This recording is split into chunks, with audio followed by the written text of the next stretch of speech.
Depuis maintenant quelques jours, la France connaît une fois encore un épisode de pollution à l'ozone en raison des conditions climatiques que nous traversons, avec la combinaison de deux facteurs, la canicule qui n'a échappé à personne et le fait que dans certaines régions, il y a très peu de vent, voire pas du tout. Et donc dans plusieurs régions, le seuil d'information, c'est-à-dire de pollution, est dépassé depuis lundi. Ça veut dire qu'il est évidemment conseillé aux personnes sensibles, je pense aux femmes enceintes, aux personnes âgées, aux enfants jeunes, de s'exposer le moins possible. Mais il est malheureusement possible, on n'en est pas certain, que l'épisode dure encore en fonction des conditions météorologiques. Alors ce que je voudrais vous dire, c'est que dans les décisions que nous avons à prendre, et moi personnellement, il y a un critère qui l'emporte sur toutes les autres considérations, c'est la santé des Français. Et j'aurai l'occasion d'y revenir. Dans l'immédiat et par rapport à cette situation d'urgence, il y a une procédure qui est en place pour réduire la pollution.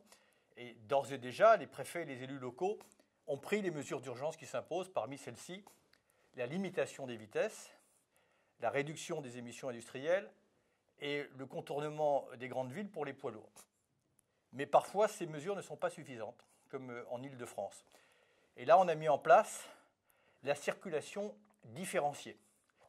C'est une mesure qui est simple, qui est basée sur l'utilisation des vignettes critères qui ont été lancées l'an dernier. Et concrètement, ça veut dire que seuls les véhicules les moins polluants pourront circuler, notamment ceux qui ont les vignettes critères 1, 2 et 3. Et les autres, malheureusement, dans Paris, de 5h30 à minuit, ne pourront pas y circuler. Alors évidemment, ça sont les mesures d'urgence et elles ne sont pas satisfaisantes sur un plan social. Et on doit trouver des solutions dans un deuxième temps pour ceux qui sont affectés par cette circulation différenciée. Et croyez-moi, j'en ai bien conscience. Et notamment, souvent les plus modestes, ou ceux qui n'ont pas eu d'autre choix que d'avoir des véhicules polluants, auxquels parfois on a encouragé, qu'on a encouragé à acheter. Et là, le président de la République a pris l'engagement de mettre en place un dispositif pour qu'ils puissent acheter un véhicule plus propre. Et donc ça, c'est la phase d'après. Et pour moi, c'est une question, évidemment, de justice sociale et de solidarité sur lequel, évidemment, je mettrai toute mon énergie. Mais plus important encore, c'est d'agir durablement sur les causes de la pollution. Parce que ça fait vraiment trop longtemps qu'on subit cette situation, on finit par s'y accommoder, mais je ne doute pas des conséquences que cela a sur la santé des uns et des autres, et souvent des personnes les plus vulnérables. Et je souhaite que nos territoires doivent devenir et redevenir respirables.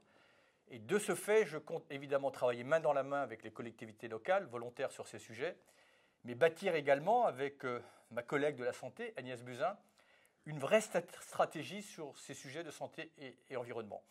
Mais en attendant, on va évidemment renforcer les contrôles sur la pollution des véhicules pour éviter, une fois encore, ces scandales absolument inacceptables comme celui des moteurs truqués.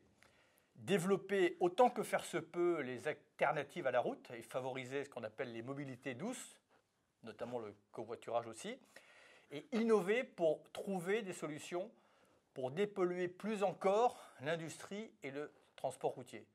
Beaucoup de solutions existent déjà, il faut les mettre en œuvre à plus grande échelle. Voilà, je voulais simplement vous dire qu'il y a la gestion de crise, mais ça ne vaut pas stratégie. Et après, il faut qu'on s'attelle vraiment aux causes profondes de ces pollutions.